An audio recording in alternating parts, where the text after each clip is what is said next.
the name of Allah we are born, in His name we live, and in His name we die. Here and there, our souls prostrate to their Creator with humbleness and piety, and creatures do dhikr all the time, here and there. La la la la la, la la la la la la.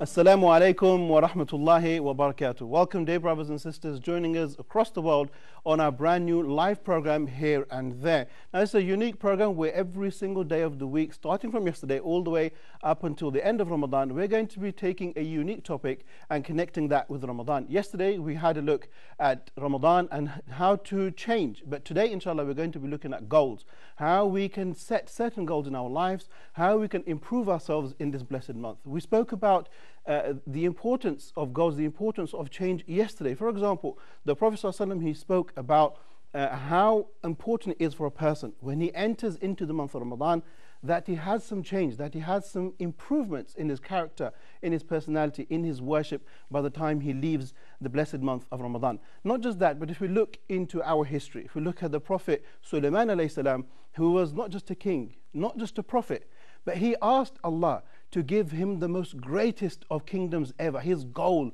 was really high. When you look at the life of Musa alayhi salam, he was the prophet of God, not just a prophet, but from amongst the 5 greatest prophets. He spoke with Allah, but did he stop there? No, his goal was very high. He actually wanted to see Allah subhanahu wa ta'ala. Let's come to our Prophet Muhammad sallallahu alayhi wa sallam. What did he say? He said that whenever you ask or you make a prayer to Allah to enter into paradise, don't just ask for any level or any gate of paradise, but ask for the highest goal, the loftiest goal, that you enter paradise through Al-Firdaus, which is the highest, the peak of paradise. My dear viewers, my dear friends, families, we have to have goals, and not just any goals, but really high and lofty goals, so that we reach these great levels that we want. Now, my dear brothers and sisters, our program is live. So our phone lines are open. We would like for you to pick up your phones and join us here in the studio.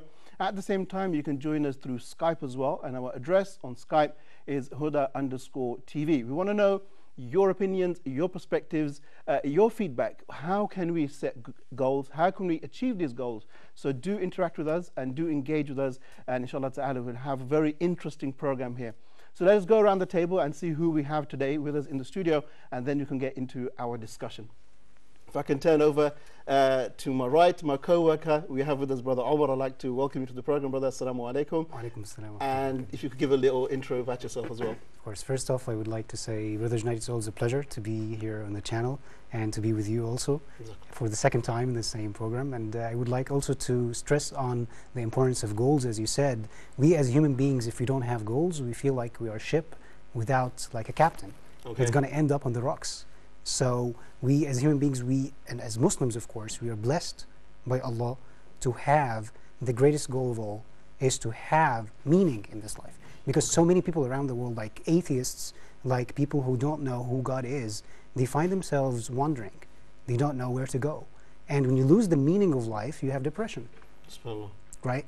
And that's why maybe we have high rates of depression now in the West and even in the East right now, when it's correlated with when people go away from religion. So we want to actually, inshallah, with our guest, we're going to talk about more about this and so it's like having a meaning. A lack of direction, knowing where you're going. Yes, and of course when we lose the meaning, then why am I even living? So maybe we can do like silly stuff, get into drugs, waste time, waste effort, because if I know a place that I want to go to, okay, then, and I have the right map to this place, I'm going to reach to it 100%. But what if the map is wrong?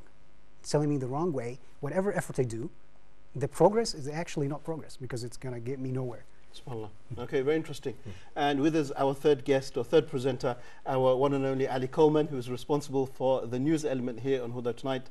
Ali, I'd like to begin by saying Assalamu alaikum. Walaikum salam wa rahmatullah. Again, it's a pleasure to be here for this this program here and there, looking at various cultures and traditions across the Muslim Ummah, about how we celebrate Ramadan, and also open up discussions about important topics in the lives of Muslims in general, but also in the month of Ramadan.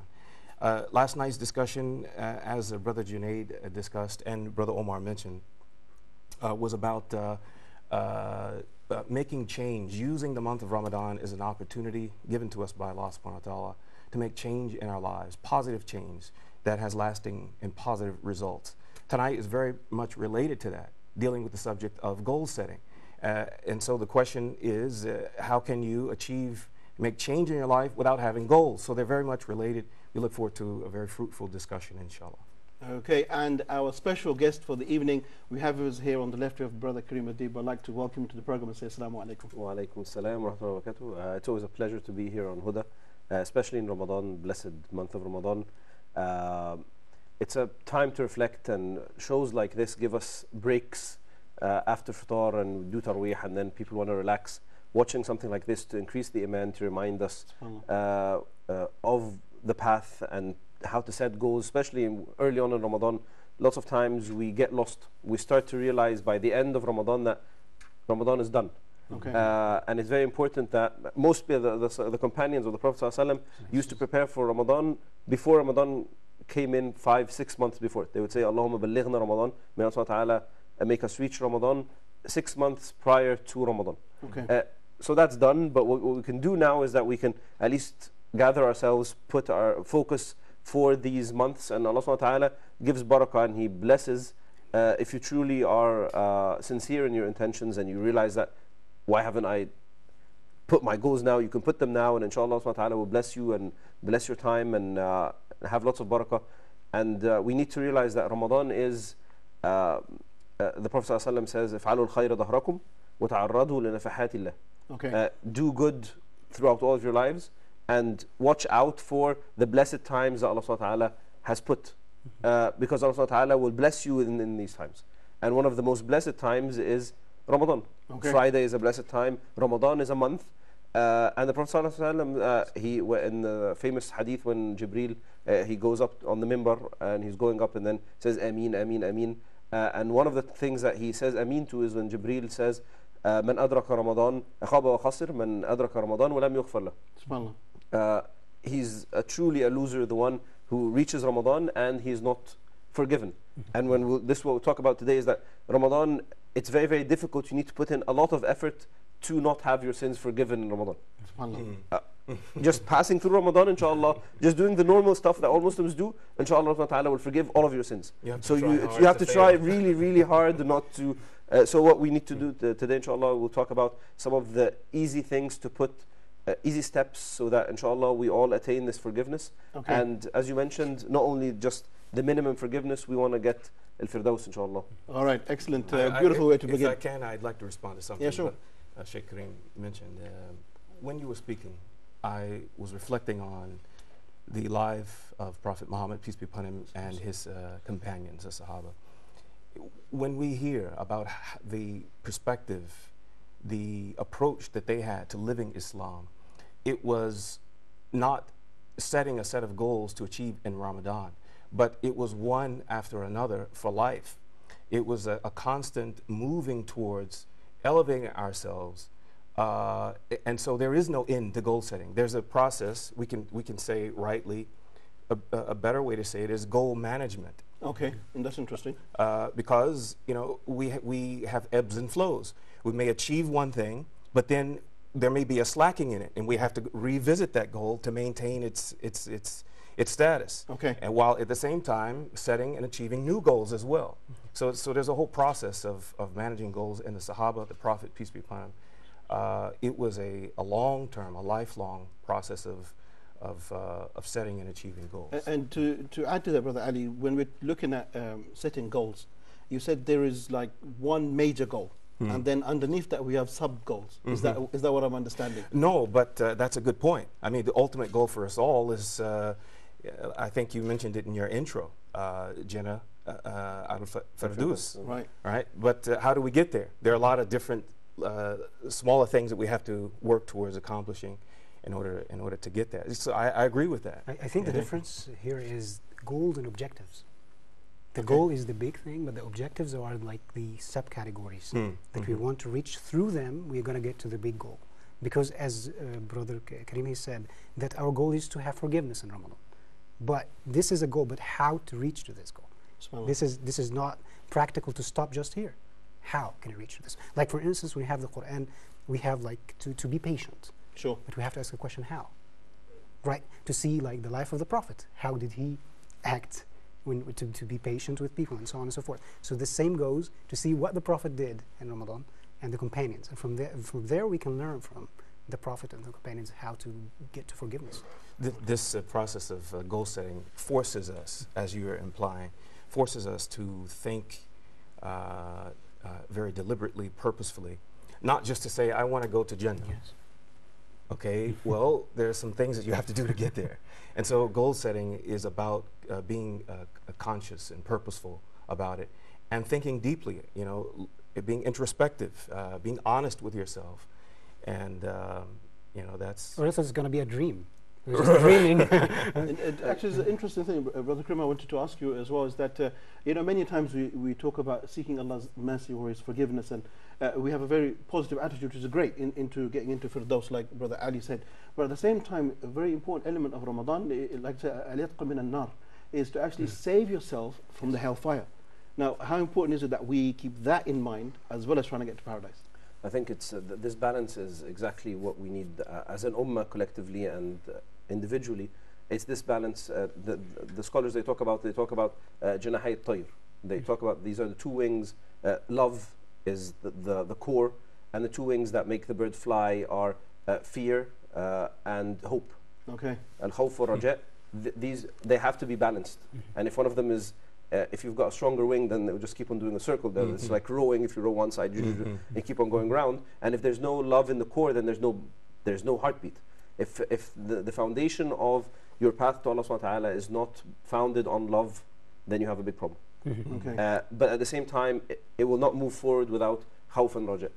It needs both fear and hope. And this is why in the Quran we look at the stories, and there's lots of stories about people who are going to hellfire and lots of stories of people going to Jannah.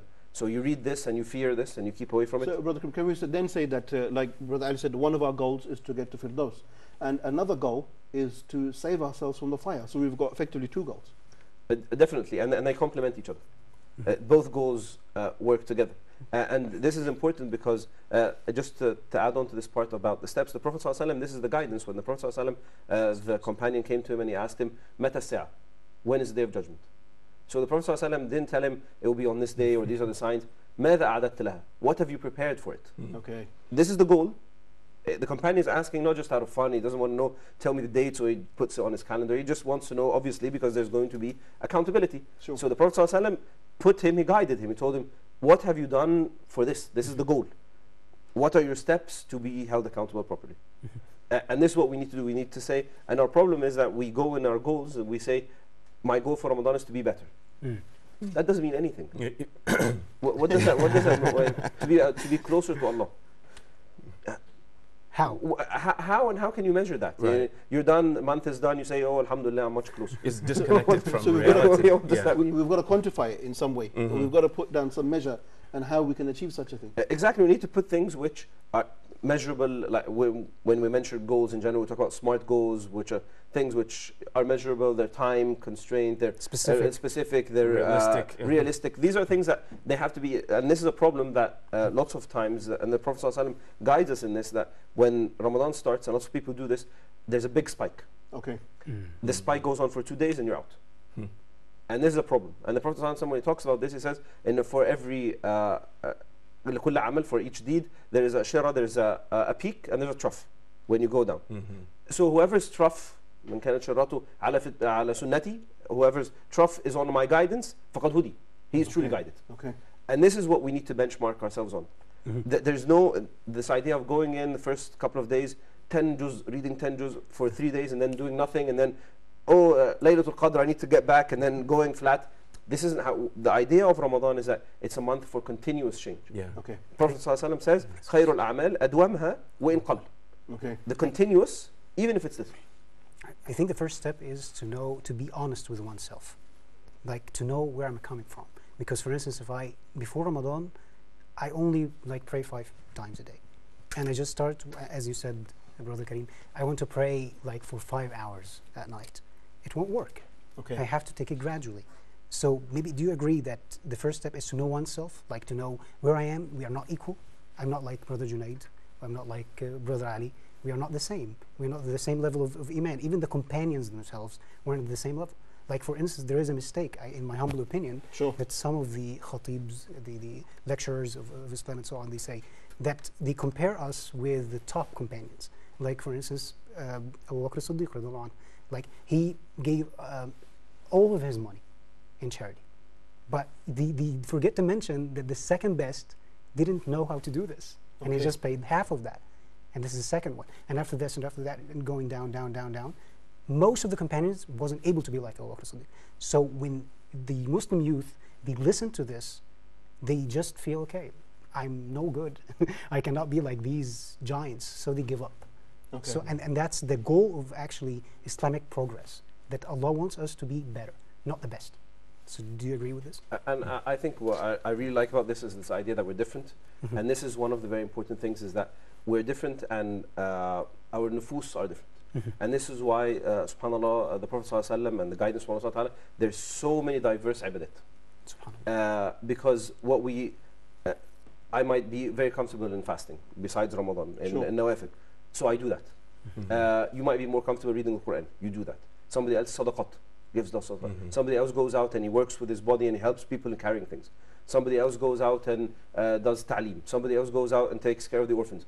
Each one of us has a niche where this is their place.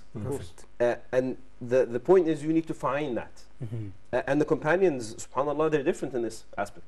The companions, there was Al-Mujahid, you'll find Khalid ibn Walid, Hamza, radiallahu anhum. These are warriors. And then you'd find people, Infaq, Uthman ibn Affan, Abu Bakr as-Siddiq. Then you'd find people who stand up for justice, Umar ibn Khattab, Ali ibn Abi Talib. They're diverse. They have, some of them obviously had many things. Abu Bakr as-Siddiq gathered everything, but these are unique individuals. The rest, they just found their path. They found, this is me, I'm going to hit this. And at the same time as well, like when we see that each person has his own quality, it's almost like a jigsaw puzzle. That everyone comes with their quality, and that's what completes the society, what completes our ummah, as we say. Exactly. Yeah. Everyone has a unique role to play, and in that way, it's in the U.S. we describe it as a melting pot, but the jigsaw works as well. I mean, everyone has a unique role, and it takes that in order to have all the needs met, to achieve all the goals for entire people. Now, there's something very much related to this that I'd like to mention. That is, you know, this whole point, you know, we're talking about making goals as being a very important part of consciously moving towards our objectives, towards changing ourselves. This is a very inward activity. Sure. And it's a process of self-discovery, of being honest, as we've said, with ourselves. What about this part of it? An opportunity for self-discovery. And also I'm thinking that Ramadan is somewhat of a dawah for believers. Sure. Right? In a manner of speaking. Right? For the non-believers, the non-Muslims, we make dawah in the traditional sense. We go and talk about what Islam is and the history of Islam, so on and so forth. But for those who are already believers, Ramadan is an opportunity. It's like calling you back, calling you to a higher level. So those are two thoughts that are. Before we put that out to everybody here, we're going to go over and watch a short report, and then we'll come back and pick up on that question. So, dear viewers, let's watch a short report. And while you're watching this report, I want you to think about a few things. The first thing is the fact that our Skype address is there. So do befriend us on Skype, and then you can call us and we can answer your questions or your queries. At the same time as our telephone numbers. You've got 2 numbers running across your screens. Please do pick up your phones. Don't hesitate. Don't feel shy. We want to hear your questions, your comments, your contributions are appreciated. And at the same time, think about something as well, that we are in the month of Ramadan. It's the month of mercy. It's the month of forgiveness. And we've all made mistakes. And maybe some of us are actually making mistakes while in Ramadan. But don't think of it as the end. Think of it as a beginning. You say, Astaghfirullah, seek Allah's forgiveness, and get going. Get back on your horse and keep moving forward. Now let's watch this report, and then when we come back, we'll pick up on Brother Ali's question and continue from there. And in His name we die, here and there. الحمد لله والصلاة والسلام على رسول الله وعلى آله وصحبه ومن والاه وبعد. All praise is due to Allah. May Allah's peace and blessings be upon His last messenger and Prophet Muhammad sallallahu alayhi wa ala alihi wa sahbihi wa sallam. My dear viewers all over the world, brothers and sisters, Assalamu alaikum wa rahmatullahi wa barakatuh. The month of Ramadan is the month of generosity, is the month of Allah, is the month of Al-Quran. شهر رمضان الذي أنزل فيه القرآن. Allah says the month of Ramadan is the month when Quran was revealed. It is the month of charity, it is the month of worship, it is the month of strengthening one's faith in Allah, it is the month of reiterating the statement of faith that I believe in Allah, that I am the servant of Allah, I am abstaining from food and drink and desire for Allah's sake. And this is the month when the Muslim community shows their unity, shows their caring, shows their compassion for each other and for everyone around them, Muslim or non-Muslim. My dear brothers and sisters, viewers everywhere, the month of Ramadan is a great golden opportunity given to us from Allah the Almighty. The Prophet, peace be upon him, says, whoever fasts Ramadan out of faith and seeking reward from Allah and from Allah alone, Allah forgives his or her previous sins. And whoever spend the nights of Ramadan worshipping Allah and praying, they will be forgiven as well. And whoever observed the night of power, Laylatul Qadr, out of faith and seeking reward from Allah and Allah alone, Allah will forgive all their previous sins. So Ramadan is a chance for a Muslim on an individual level to show his submission to Allah, to show his willingness or her willingness to sacrifice for Allah's sake, and to feel for others around them, and to submit to Allah subhanahu wa ta'ala through this observation of fasting and abstinence. It is a chance for us as a family to be together, to fast together, to break the fast together as well. It is a chance for us as a community to show how we care about each and every member of the community. It is a chance for the non-Muslim also to observe the Muslim, to see how they are doing and what is this all about, and this is a chance for them to know Islam. So it's a chance for us to introduce Islam, especially here living in the West, for our neighbors and the larger society around us. For example, here living in the United States, and Houston, the state of Texas in the United States, Ramadan is a chance that everybody become together as a Muslim community, and for the non-Muslim community or the larger society to observe Muslims. Actually, they announce here in the radio, in the TV, that this is the beginning of the month of Ramadan, and this is where the Muslims abstain from food and drink for a whole day, and this is the month of festivities and the month of, community and the month of propagation of Islam. So it's a great exposure to Muslims. Also, in our masjid here, for example, Masjid al-Salam in Houston, Texas, subhanAllah, the community comes together. There are about 500 to 700 people who break the fast every single day, and that number goes to up to 1,000 or 1,200 over the weekend, Friday nights and Saturday nights.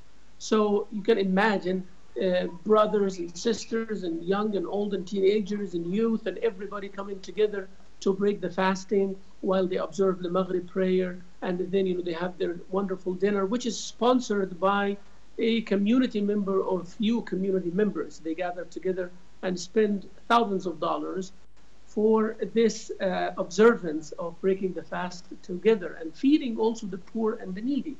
SubhanAllah, you find students who are single, who are here to study in different levels. They come to the month of in the month of Ramadan and they break the fast. So it's a great chance also to make them feel that they belong to a larger family, even if they are away from their families. We have people who come from work and they could not make it to their home, so they come to the masjid and they break the fast. We have families actually coming here and taking a break from cooking and all of that. For sisters is a great chance, and they come. So also supporting Muslim businesses as well. If you look at it from economical perspective, there are Muslim businesses who cater food here, and this is the time that they also have that business for the masjid. And also give a chance to the families who are sponsoring that they are feeding their Muslim brothers and sisters, giving a chance for those who are poor, shy or embarrassed to show that they need food, but they cannot afford it, that they come also with their dignity and honor preserved. So from all aspects, morally, psychologically, emotionally, economically, as a community, you find that Ramadan gives us that chance only through one example of breaking the fasting together. We invite also non-Muslim neighbors to come and observe this breaking of the fast with us. They watch us, observe us praying Isha and the Taraweeh. They come to Jum'ah, Friday prayer sometimes, learn about Ramadan. They get some material, we make some packages for them, introducing Islam, Q&A about Islam. They might watch a video or a clip. They talk to the community members of a committee at the masjid actually for the new Muslims and the da'wah. There is a da'wah committee for anybody who come ask questions, or for the committee itself to go reach the people. So in a nutshell, the month of Ramadan is a month of community, is the month of invitation to Islam, is the month for the Muslim to feel how good of a Muslim and how a servant of Allah they are, good of a servant of Allah they are, and also to give da'wah to the larger community around them. It's a chance for the larger community also to see us in action. They hear about Muslims, they hear about Muslims in a negative way, enough negative in the media, but Ramadan gives a chance for them to observe us. Even in the Eid, at the end, thousands and thousands of people gather in one place and we pray, and it is a show of unity and happiness and festivity as well. Month of Ramadan is a month of Quran as well. We finish the Quran here at this masjid. This is one of the activities. We finish the Quran in the Taraweeh. They pray 20 rak'ah over here. Whoever wants to pray 8 only, or they want to pray more or less, or the whole 20. And alhamdulillah, we accommodate, because with different schools of fiqh here, Hanafi, Maliki, Shafi'i, Hanbali, all of them at our masjid, we have a congregation of about 1,500 people who come here for Jum'ah. We have about almost 100 people who come daily for Fajr. We have about 150 who come daily for Isha prayer. We have activities for the youth.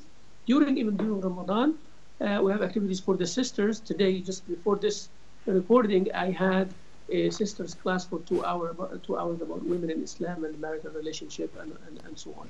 Also at this masjid, we have a course, orientation course for the month of Ramadan.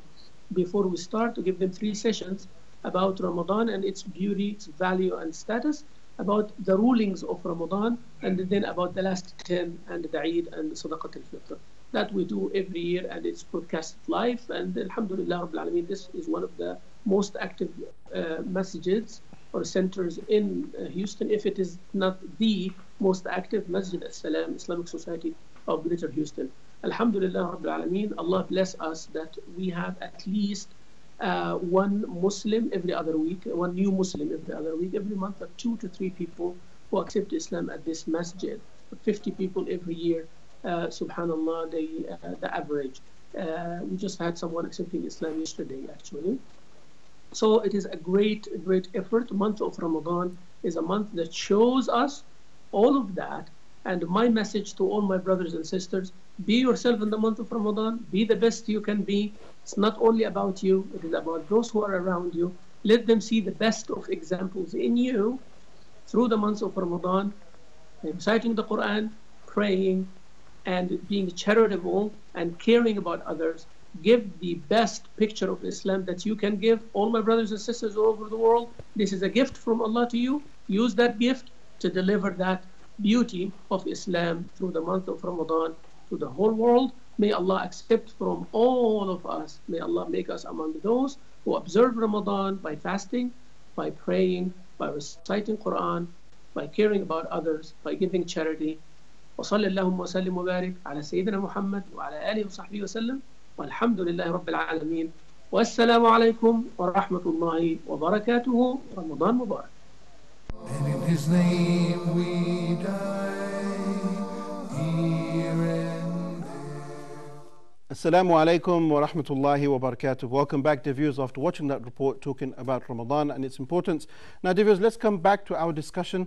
We were discussing with Brother Ali Coleman the issue of looking at ourselves. And you said a key word, which was da'wah. How is it da'wah and how do we reflect on these things? Yeah, what I was trying to say is that Ramadan, inshallah, provides an opportunity for believers, for Muslims, to come back to as you were saying, Brother Omar, the basics of Islam, away from the things that have distracted us, perhaps.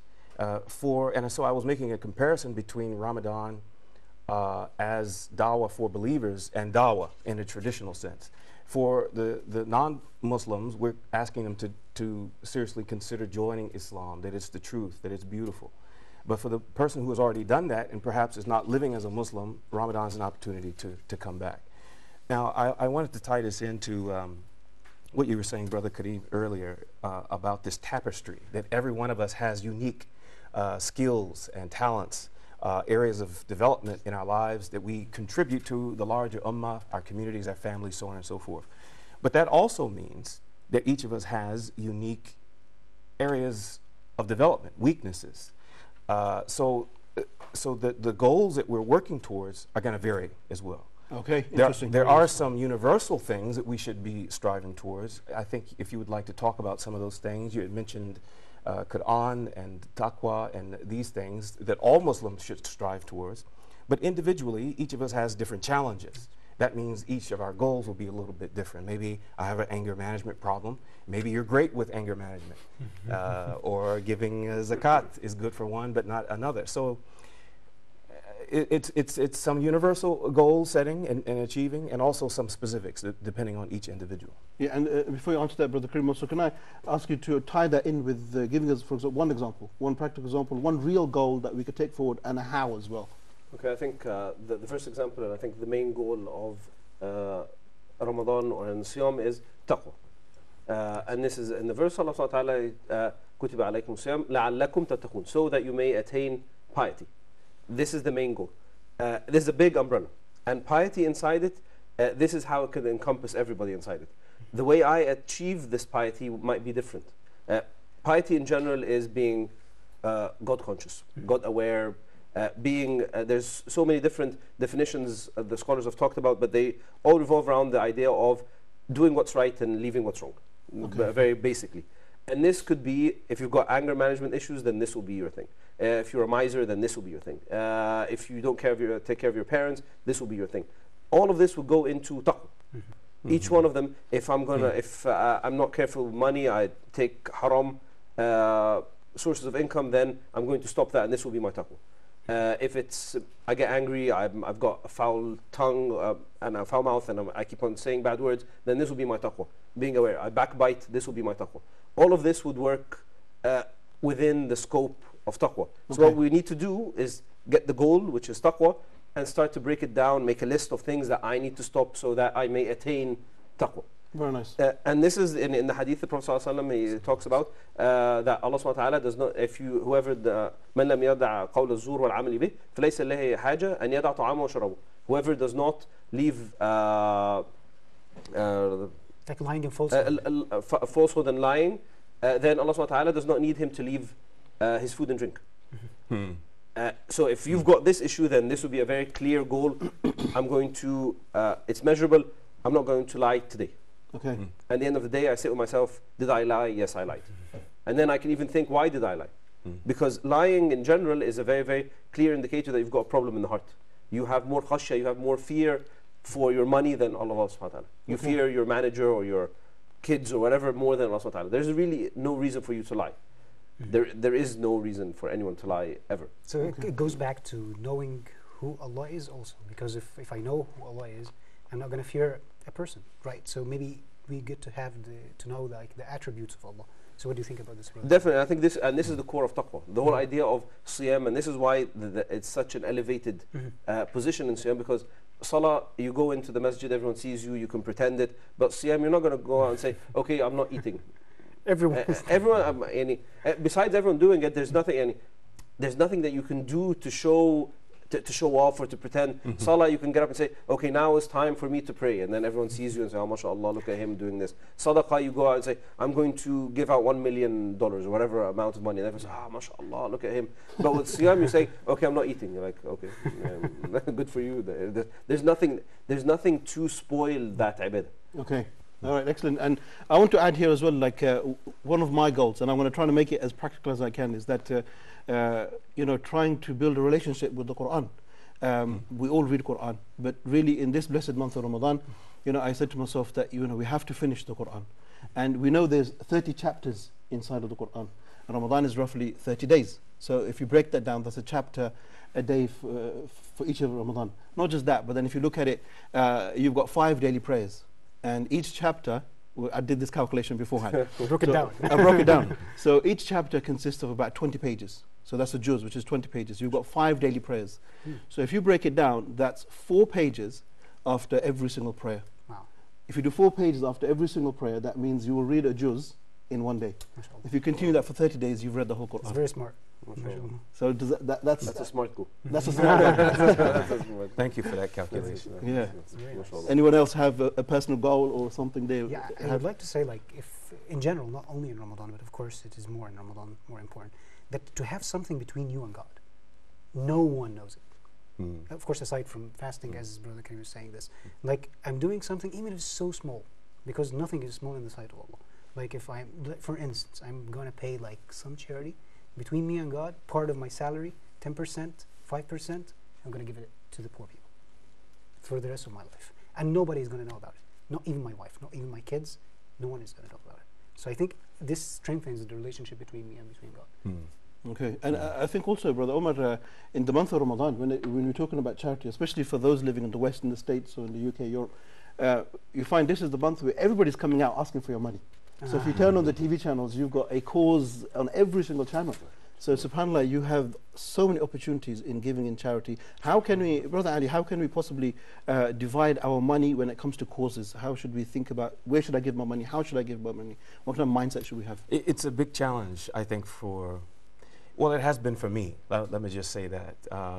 Knowing how to give, I mean, in my daily life, and probably this is the experience that most of us have, if we're moving around the streets, we see people that are needy. And then, of course, there's always the challenge, whether it's for, just sadaqah, mercy and a compassion for the plight of people who are suffering and enduring a hardship, deciding if it's sincere or not, because we know that there are scams. There are all kinds of scams. So that's one challenge that I've faced in my life. And then also knowing how best to get money to people who need it most. That's very important. Working through foundations, through organizations is a helpful way. And so everybody's situation may be different. And maybe, perhaps, my humble advice, if you're in a position to choose, maybe, and I think most people who are wealthy and are in a position to give money, maybe have a core set of recipients that they have in mind. For example, Huda TV. And then those on the margins or the periphery that get lesser amounts, you can float. You can choose every year, who you're going to be targeting. If it's, the Syrian, displaced Syrians 1 year, or next the Rohingya Muslims in Burma, Myanmar, displaced to different parts of the world. Or maybe it's supporting a Quranic institution that is just getting off the ground in some country. So, it's... And also I think the challenge of not knowing who are the scams, who are the people who are really poor, to start by your family. Okay. Because we know them. We know that they are not lying. So I know that my cousin or my second cousin, he's poor. Nobody else is going to know this, especially if he's not going to go to the streets. And mostly, we are not going to go to the streets anyone can go to this situation. I can become poor, but I'm not going to go to the streets. Maybe I can just suffer from something. But who is going to know this? My relative. Okay. So that's why the priority in the Quran is, the first one is your relatives, closest relatives. Anuma, just to make that tangible, how can we then, when it comes to our money in this month, how can we make it a real goal? Like, it's good to give, and we're encouraging people to give, but how can I make that practical? Well, pick up the phone. Really, you pick up the phone and know, of course, you know the poorest person in your family, and in a nice way, of course. I invite you to eat with me, maybe on the iftar or something, and in a very nice way say, oh, this is something like it's just symbolic for you, a gift. Yeah. And we're brothers, of course, and of course maybe I will be in need and come back to you and tell you, please give me money again. Make it like a joke, not hurt his feelings. Okay. If I can add to it, Sure. Brother Omar, someone in the family has a sickness, an illness. They've been hospitalized. Subhanallah. And I go to visit them. It's a Yeah. great chance, great opportunity, because I know the bills are going to be need to be paid, and I can help to pay the hospital Very, bills. very nice. Excellent. Very Excellent. So not just giving the money, but like you said, Brother Ali, showing concern and keeping an awareness of what's going on in your families and your friends and for those who are in need. Very important. Yeah. definitely. Okay. Brother Krim, I want to ask you as well, like the month of Ramadan is the month of mercy. And excuse me for being a little bit negative, but throughout the year you tend to find that many of us are not connected with the people, not connected with those who are suffering or those who are in need.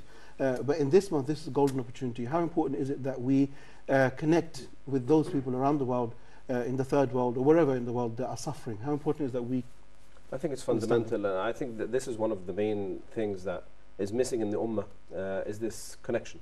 And subhanAllah, this is the Prophet ﷺ when he created the ummah. When he went to Medina, the first thing he did was he established the masjid, and he got the Muhajirin and Ansar, and he paired them up as brothers.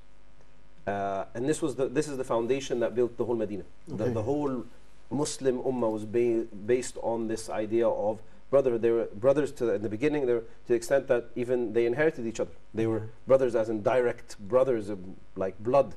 And then after that, that was taken, that was removed, and it became normal. But I mean, the idea is that we don't care at all, and if it's not something related, and as Brother Omar was mentioning that even in our direct families, we don't know what's going on. There's somebody who goes to the hospital from the family. I call them up, are you okay? And that's it. But I know there's a big bill, and I know that this is going to happen, and I know that his kids maybe even need some help with their homework. Even if he doesn't need the money, he needs this social and moral and psychological support. And we need to stretch. This is the smallest family circle, and then bigger as a country, and then as an ummah, knowing the news about Burma, knowing about Syria. And you look at stories, people who are non-Muslims, and they're doing these roles in the name of humanity, which is good, and Allah subhanahu wa ta'ala, may He bless them and make this something which purifies their hearts. But as an ummah, we have this obligation. This isn't even something that we should do as an extra. This is an obligation on the ummah. Okay. And you find people selling their houses and going to help Syrian refugees. Wow. This is the level of Abu Bakr Siddiq. This is when we're talking about. Wow. This is a very high level. Somebody, and there's a story. A man, he's a non-Muslim. He's a professor. He finished. Then he's got his life savings. He was going to go around the world. Then he's in the States, and then Trump came up with banning Muslims. So he said, okay, if Trump is going to ban the Muslims, I'm going to go to the Syrians, to the refugees. I'm going to go. And he got his life savings, and he went. And he went, now he's in the Syrian refugee camps. He's spending all his money on teaching them, building things. I've heard similar cases about people in various parts of the West. One particular case was in Canada. Okay. The community there of non-Muslims said, look, we'll buy your tickets to transport you to our community, and we have places for you, we can give you jobs, we can give you training, whatever, non-Muslims. Wow. It's almost like the non-Muslims have Islam, but they just don't understand it. And sometimes you think the Muslims, they have the name of Islam, but they really haven't got the essence of Islam. No, because this is, we look at Islam as rulings. Islam is a mercy. When it's the elevated level of humanity. Islam is taking you from al-wahshiyya, from the animalistic to the human. There's a goal. That's a goal right there. To move our Islam beyond a set of rituals and a set of beliefs and make it practical, is what you're saying. Exactly.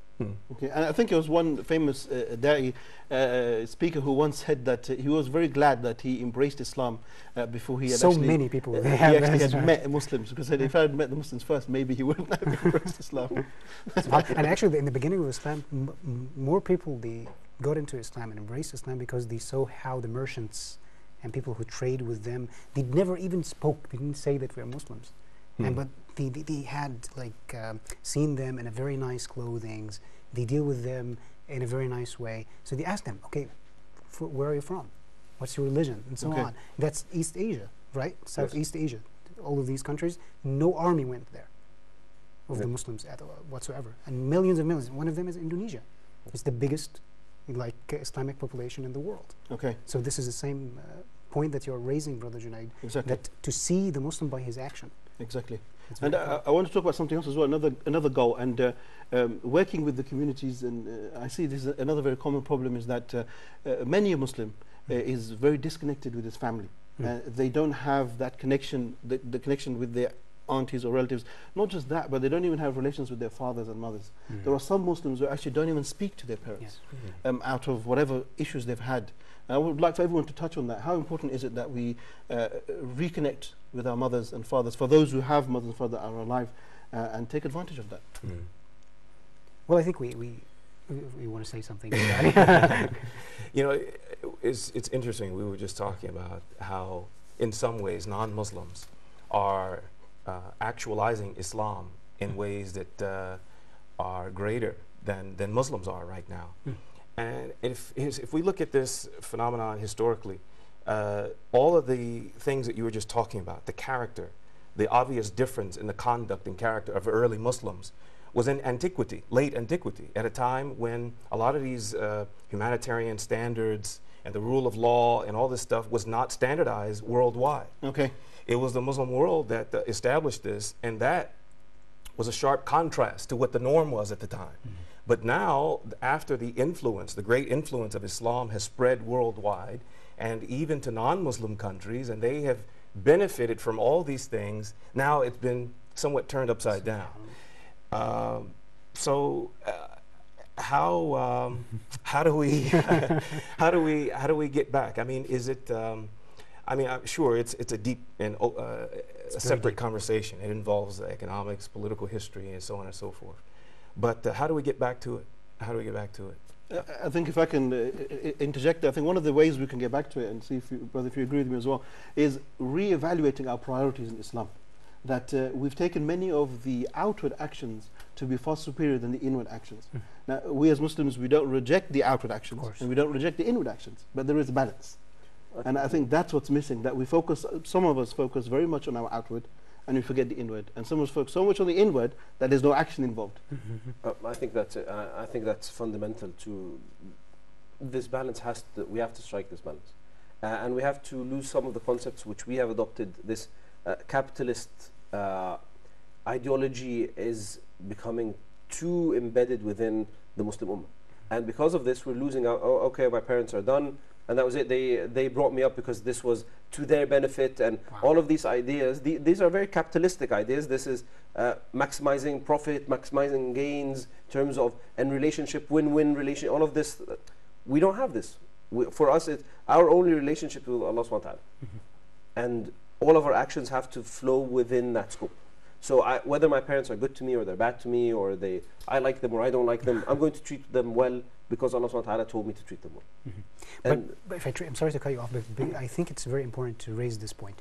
Of course, there is no doubt that anyone should deal with the parents with goodness, even if they are bad to him. But what about the heart, the feelings? Like if he feels like, or she feels like, I don't like my father or my mother because they did maybe some bad stuff to me. They weren't equal in the treatment of my brothers and sisters and so on. Does Allah like punish me for the feelings, or it's just about the action? No, it's a good question. I think in terms of what your heart brings, you will not be held accountable for that. And on the contrary, you might be rewarded higher because you're going against what you're doing. This is what Allah SWT wants. This is not what I want as an individual right now, because I feel, but this is the guidance of Allah SWT. And obviously how you feel is something that might change over time or it might not, and you're not going to be held accountable for that. And this is why the idea, you should, in birr, you do what is asked of you, and then whether, because sometimes you might do something which is the best thing for your parents and then they're still not happy. Oh yeah. But there's, what can you do there? I mean, you can try and do some more, but then there's a limit where that's it, you're done, you can't do any more. and they're still not pleased, so that's what you're going to be asked about. You just doing what you can do. And this is where, and the same thing with the hadith of Prophet ﷺ when he talks about silat al-rahim, and he says that it's not doing good to the people who are good to you, it's doing good to the people who cut you off. Perfect. Okay. So they're bad to you, they backbite you, they're all of this, and you're still doing good, and that's what is required. Obviously, when they curse you or they backbite you, you're not going to be, oh, I'm really, really happy, this is the best time of my life. Obviously, you're going to be upset, but then, and the best example of this, I think, going back to Abu Bakr Siddiq radhiyallahu anhu, is hadith al-ifk. Okay. Hadith al-ifk, Mistah, no, it wasn't Mistah. His cousin, Abu Bakr Siddiq's cousin, was one of the people who talked about Aisha, may Allah Ta'ala be pleased with her, in hadith al-ifk. And he said that, and Abu Bakr Siddiq used to give him lots of money. Before it, he was very generous, he used to give him lots of money. So when he heard that he talked about Aisha, his daughter, he said, I'm going to stop giving him money. He didn't say, I'm going to go beat him up or anything, he just said, I'm going to stop money. This is something excess. And then Allah subhanahu wa ta'ala revealed, وَعْفُوا وَاصْفَحُوا أَلَا تُحِبُّونَ أَنْ يَغْفِرَ اللَّهُ لَكُمْ. So he said, عَفَوْنَا وَصَفَحْنَا, and then he went back and he gave him more money. Okay. Okay. Even though this is, when we look, as an example, is this something that most of us can do? I'm not really sure. Is it something that Abu Bakr did? Yes. And why do we use him as an example? Because this is the highest level. But then, very rarely will we find that one of us, their cousin, talks that badly about their daughter. So, I mean, it's an extreme case with an extreme example. But most of the time it's, oh, this guy is cheap, or this guy is he's not very nice. Some things that, and you can kind of go over that. I mean, it's not, our ego is one of the biggest obstacle to most of our ibadat with people is the ego. So is it possible also to space out like the meetings with these relatives who harm me?